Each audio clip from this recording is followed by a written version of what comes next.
Madam Speaker, I beg to move the following motion, and this is a motion on tree planting along the roadsides and road reserves.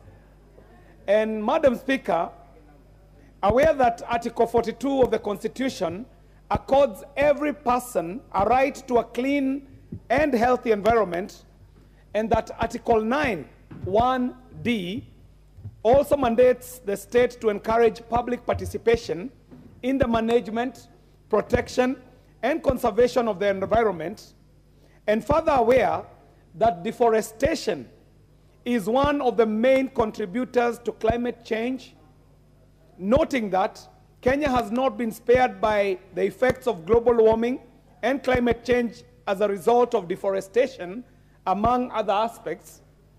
Also aware that the road network in the country currently stands at approximately 177,800 kilometers, with a development rate of around 600 kilometers per annum, and deeply concerned that there has been persistent destruction of trees and vegetation along the road reserves and roadsides during the road construction efforts, leading to adverse effects on the ecosystem, and also cognizant of the fact that studies have shown that the benefits of the benefits accumulated from roadside tree planting include better soil formation due to the shedding of dead leaves, increased water quality by reducing the sediment flow, reduced erosion, road beautification, flood control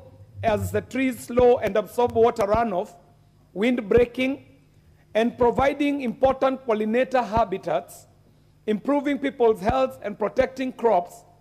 Now, therefore, this House resolves that the government includes a component of tree planting in all road network designs, and also makes it compulsory for road contractors to replace any tree harvested during road construction upon completion of the project.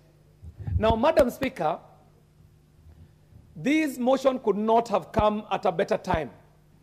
The world is coming out of Egypt for the COP summit. And Madam Speaker, the effects of drought, the effects of climate change are clear for everyone to see. Today we are talking about a drought situation in this country, Madam Speaker. We are talking of the effects of the adverse results of climate change, including drought, lack of water, and all the other issues that come with it. Madam Speaker, I hail from a city called Nairobi City County. And the history of Nairobi City County is very well associated to the story of climate change, flooding, El Nino, and La Nina. Madam Speaker, when this republic was being formed, the colonizers were looking for a place where they could place a capital city. At that time, they were not looking for a capital city to be a commercial center. They were looking for a place where they could place the headquarters for the railway line. The British were constructing a railway line coming all the way from the coast of Mombasa, looking for their ways into the hinterland to a place called Uganda. And when they were doing this, they wanted a person who can set up a city. And they identified a place called Masaku. And they said that Masaku looks like a good place to put a capital city. And Masaku was going to be the capital city of a republic called Kenya. They dispatched a young man by the name of Ainsworth, who was a district commissioner. He must have been around 20-something years old. And he started setting up a city in Masaku.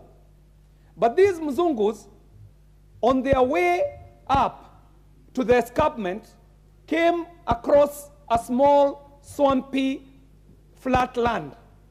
Then there was a small market called Kanyonyo, around and about where this parliament sits today. and they saw it to be a flat, beautiful area, and they thought this would be a good place to construct the city. And so they changed the plans and decided, instead of putting up the city in Masaku, they decided to put it up where Nairobi sits today.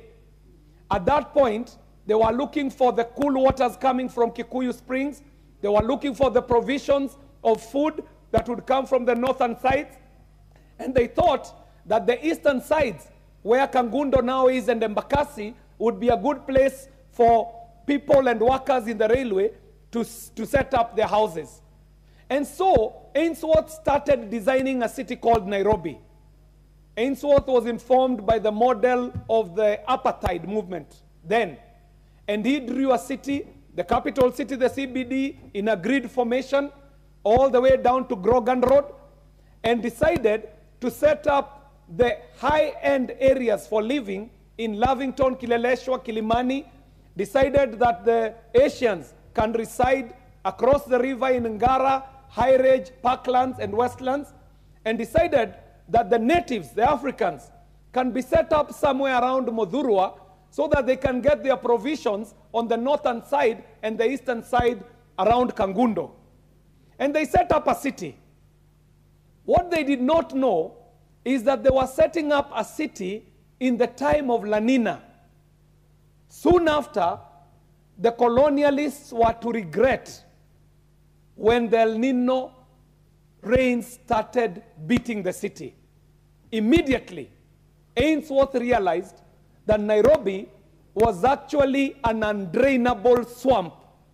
So much water was captured in this small swamp called Nairobi that it was immotorable, it was unlivable, it was mosquito infested, it was one big pond. Ainsworth did not have the technology to drain the city. And he searched far and wide. He did a big search and spin.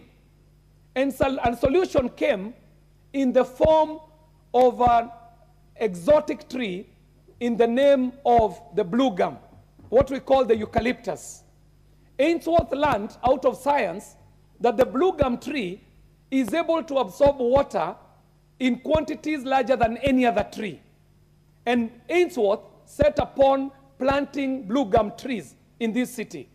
And he planted so many of them, Madam Speaker.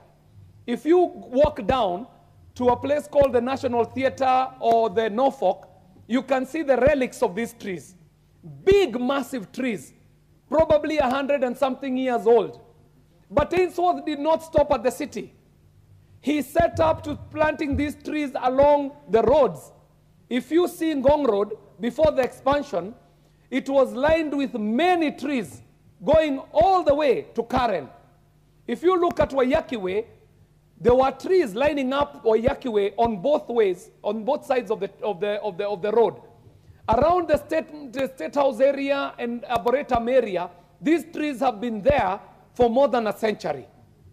Madam Speaker, in our recent efforts to construct roads, we have cut all the trees that Ainsworth planted over a century ago. Of course, Madam Speaker, with new technology, we have also, with new science, we have also come to learn that there are some trees that are not good for the environment. This blue gum tree and the eucalyptus being one of those trees. However, the efforts of the founders of this city were noble. The efforts were well informed. In fact, beyond the blue gum tree, Nairobi had trees planted all over the place. When I was growing up, I remember back then the Dagoretti constituency would span all the way from Gigiri all the way to near Kikuyu. And this was the green side of the city. Beautiful tree cover. I remember going to school, James Gishuru Road used to have this beautiful canopy of trees, jacaranda trees. It was amazing when the full bloom was in season. Beautiful jacaranda, purple flowered trees lining James Gishuru's Road all the way from Waiyaki Way to Dagoretti Corner. Beautiful trees. But what has happened, Madam Speaker? With the construction of roads, these trees are being felled. And in fact, no one even knows where the timber has been going. What has happened, as we are building the roads, we have cut out all the greenery. We have cut out all the trees. The effects, we are feeling them. The city is way hotter. The city is way drier. The city is less beautiful. What used to be the green city in the sun, Nairobi, is no more. Madam Speaker, what has happened to Nairobi has happened to almost every other urban center in this country and beyond. That today, even landmarks, because back then, trees were beautiful landmarks. Around the area of Hurlingham, you remember, you would see beautiful trees. No one even knew where DOD was because DOD used to be well covered with trees. Today, buildings are exposed, homes are exposed, installments and government buildings are exposed, but with it comes many other issues, Madam Speaker.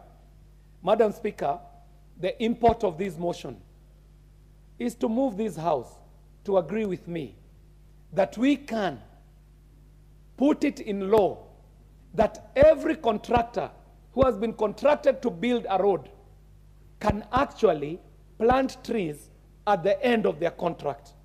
It can even be put in law that the quantity of trees that need to be planted per kilometer. Madam Speaker, when I was moving this motion, I did say that we are building roads at the pace of 600 kilometers per annum.